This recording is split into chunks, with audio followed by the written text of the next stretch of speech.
En este documental nos vamos a hacer un viaje al pasado, Francia, siglo XV, nos vamos a adentrar a la mente de uno de los primeros asesinos seriales registrados. Es la historia de un hombre que torturó y asesinó a docenas de niños despiadadamente.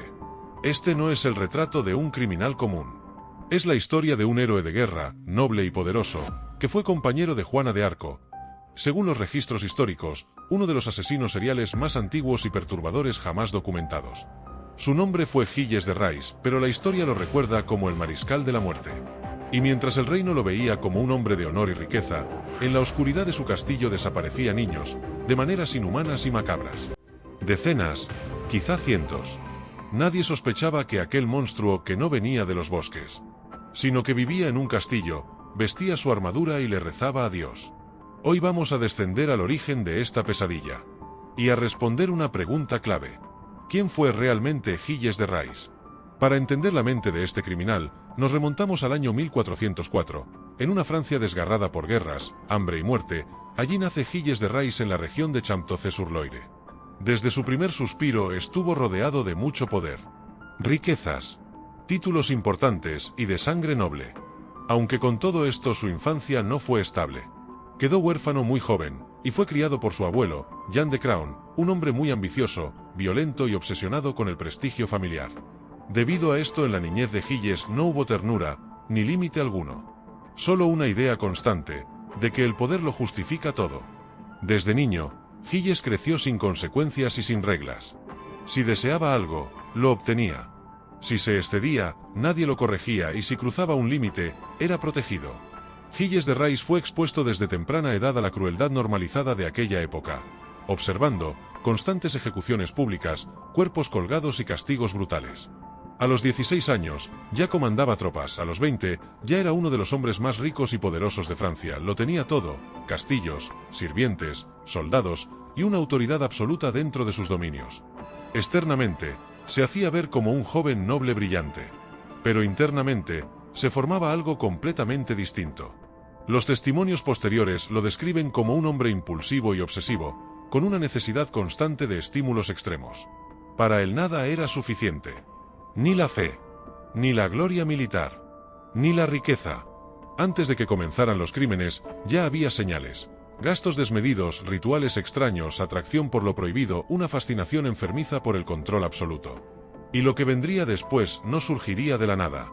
Nacería de las consecuencias de esta infancia sin freno, sin límites y sin humanidad. Pero antes de que todo esto saliera a la luz, la guerra fue su escenario perfecto. En la Guerra de los 100 años, Francia estaba al borde del colapso. El miedo era cotidiano, la muerte constante, y en ese caos surgió una figura que parecía encarnar la esperanza. Gilles de Rais se unió al ejército francés siendo aún muy joven. Fue ahí donde luchó junto a Juana de Arco. En el sitio de Orleans, Gilles se convirtió en uno de sus más fieles protectores.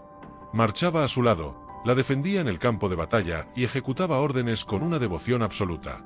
Para muchos Gilles, era el ejemplo perfecto del caballero cristiano.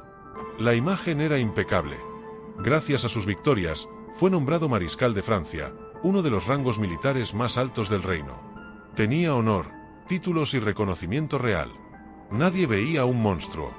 Veían a un héroe. Y eso era lo más inquietante. En público, Gilles era generoso. Financiaba banquetes, patrocinaba obras religiosas, ayudaba a monasterios, organizaba espectáculos teatrales con temática cristiana. Se mostraba como un hombre, educado, refinado y profundamente creyente de la religión. Rezaba, ayunaba y donaba oro a la iglesia. Por esta razón no levantó una sola sospecha. Cuando la guerra terminó y Juana de Arco fue capturada, Gilles regresó a sus castillos. Ya sin enemigos y sin un propósito claro. El héroe ya no tenía un escenario. Y aquel vacío que dejó la guerra exigía ser llenado, de cualquier manera. Y es justo ahí, cuando el verdadero Gilles empezaba a salir. Fue entonces cuando en el año de 1432, Gilles de Rais ya tenía alrededor de 28 años. De regreso en sus castillos, especialmente Tifauges y Machecoul, el antiguo mariscal se encontró solo, rodeado de muros, sirvientes y un vacío absoluto. La fe ya no lo calmaba. La riqueza ya no lo satisfacía. El teatro religioso que financiaba era solo una fachada desesperada por sentir algo. Es en ese silencio es donde ocurre el quiebre. Los primeros niños comenzaron a desaparecer en los alrededores de sus dominios. Eran campesinos pobres y huérfanos. Él sabía que nadie los buscaría con urgencia. Según los testimonios del juicio, Gilles sentía una obsesión creciente por tener el control total, por dominar una vida completamente. Su primer asesinato marcó un punto sin retorno. Las declaraciones indican que, tras ese primer acto, Gilles no sintió culpa, sintió una nueva forma de satisfacción. Y eso lo aterrorizó, pero solo por un instante. Después vino la repetición. Luego la rutina y por último la necesidad. Los crímenes se volvieron aún más frecuentes. Más organizados.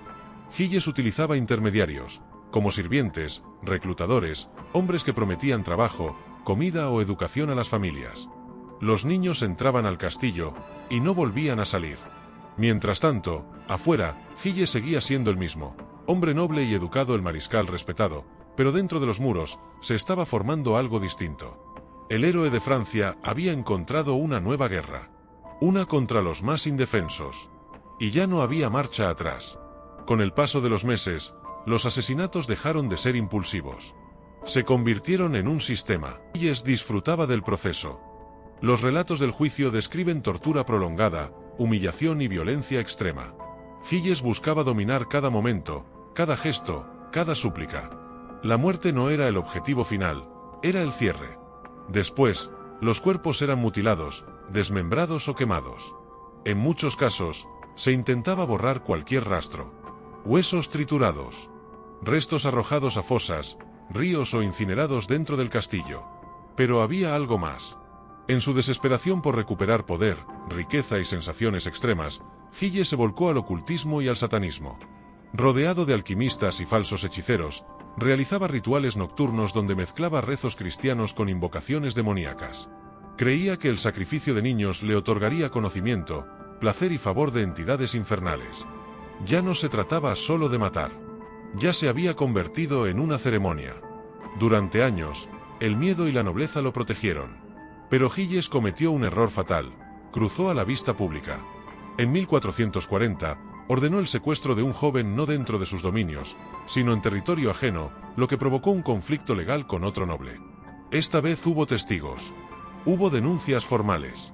Y, por primera vez, su título no bastó para silenciar el problema. Al mismo tiempo, los rumores crecían. Niños desaparecidos cerca de sus castillos, sirvientes que huían, padres desesperados que empezaban a unir los puntos.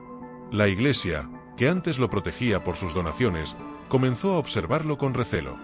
Sus rituales, su ruina económica, sus comportamientos erráticos, ya no podían ignorarse. El héroe de Francia estaba a punto de ser mirado de frente.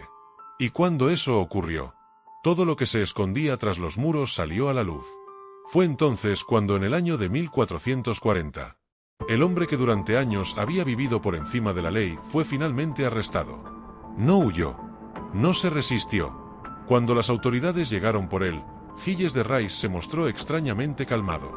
Incluso se sentía orgulloso.